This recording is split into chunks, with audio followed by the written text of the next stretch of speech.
It's good to see you, soldier, and welcome back to Baron's New Vegas Heavy Energy Weapon Guide. And today, we are bringing out the heaviest artillery. In fact, if you're using this, you probably are part of some kind of armed forces. We are, of course, talking about the Tesla Cannon, a weapon that took the place of anti-tank weapons and served as the alternative to the logistics of missiles and the missile launcher. The biggest change this would bring to the battlefield is the ease of tracking. Due to limited technology, it is unlikely that there were man-portable anti-aircraft homing weapons. Maybe fly-by-wire systems and bigger installations could do tracking, but not man-portable, as the missile launcher is already big enough. The Tesla Cannon fixes a lot of that by having nearly instantaneous discharge of devastating firepower.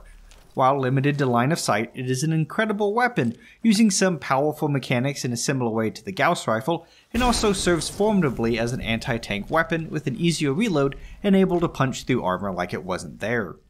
Both the Gauss rifle and Tesla Cannon would see use in the Great War and had their origins in that conflict, especially after they got through Alaska. The Tesla Cannon exists only in Fallout 3 and Fallout New Vegas, with a Creation Club Tesla Cannon existing for those that only love Fallout 4. Even in Fallout 3 and New Vegas, the Tesla Cannon is incredibly rare, and it is one of the rarest weapons for a good reason. The Tesla cannons that survived to the 23rd century were not the original models, but instead were ones manufactured by the Enclave and the Brotherhood of Steel.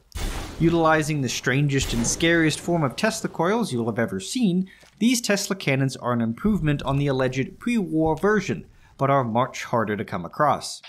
They have an added area of effect, and their damage is said to be even greater, which is quite astounding, but believable, as the first Tesla cannon to grace the wasteland was able to completely obliterate vertibirds in a single blast, which is something that missiles nowadays can struggle to do from a man-portable system. Through some means, the Enclave in the West got their hands on some examples and started to make modifications of their own, but with their decline, there's only a few surviving versions of this type.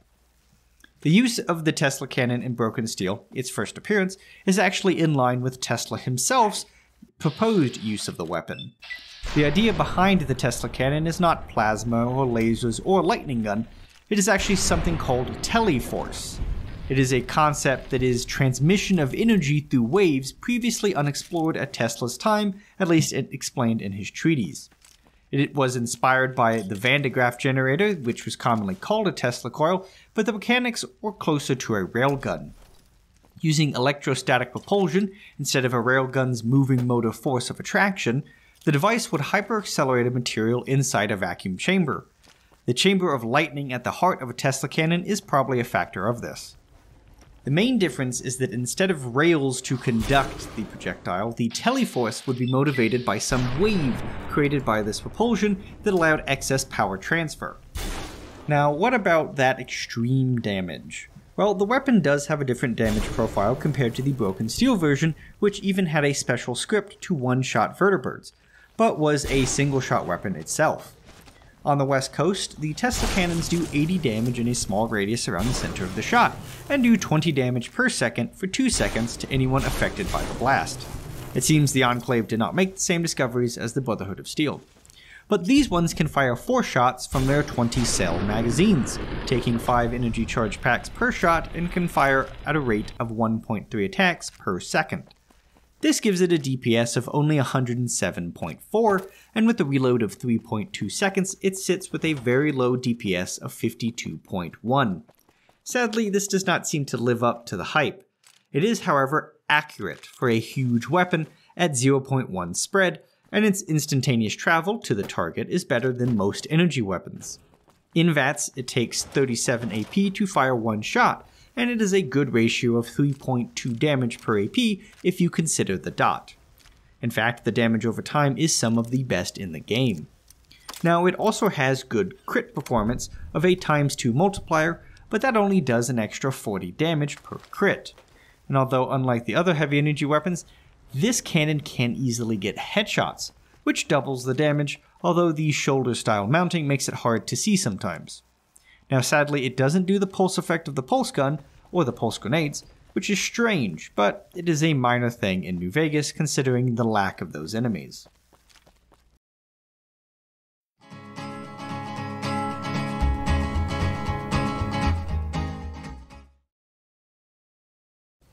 Now, the Tesla cannon looks to be a big, heavy thing.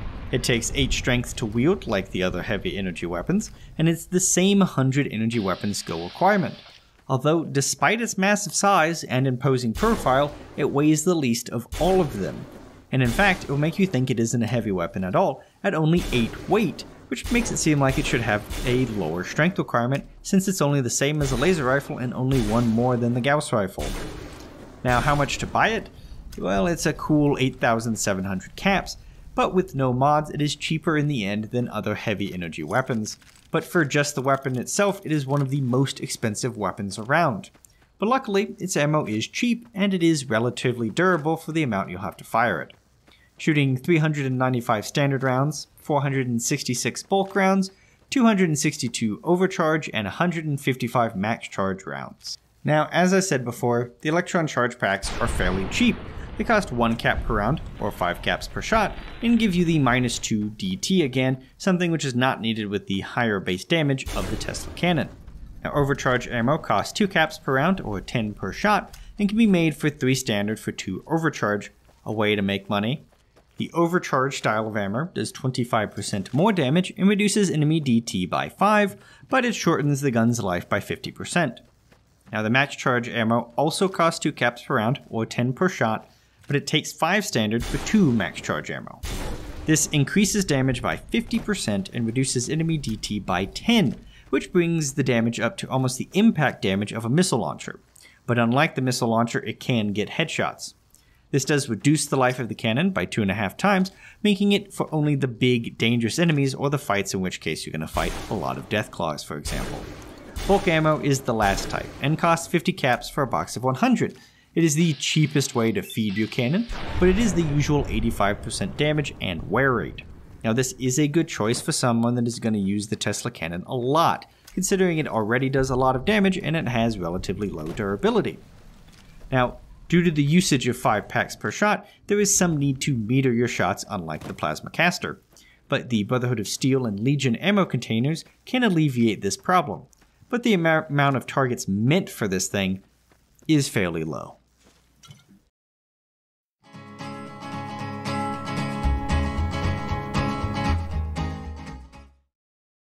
Now, luckily for those with a tight wallet, there's a unique version of this weapon, the Tesla Beaten Prototype. Named after a webcomic artist and the Serbian inventor of the modern electrical grid, the Tesla Beaten Prototype is an improvement on the original, but is definitely a prototype.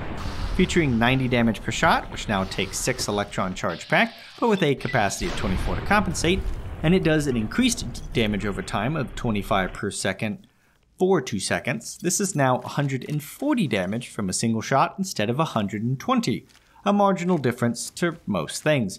It fires at the same rate and is the same cost in VATS, but it does have 45 for critical damage and it is slightly more accurate at 0.08, but it is half the durability at 195 standard shots. It can be found next to a crashed Enclave vertibird south of Camp Searchlight. The main advantage this has over any other form of Tesla cannon is that it is free and mostly repaired.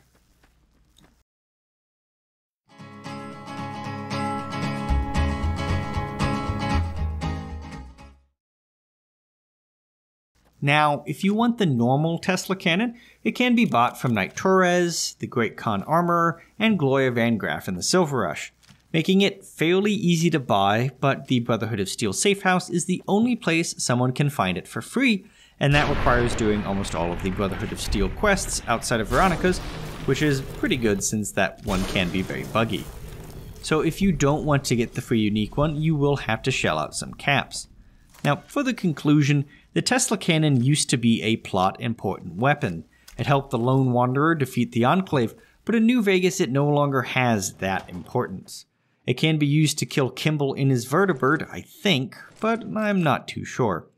It feels strange to use on living things, but it does great damage and is really, really light for what it does.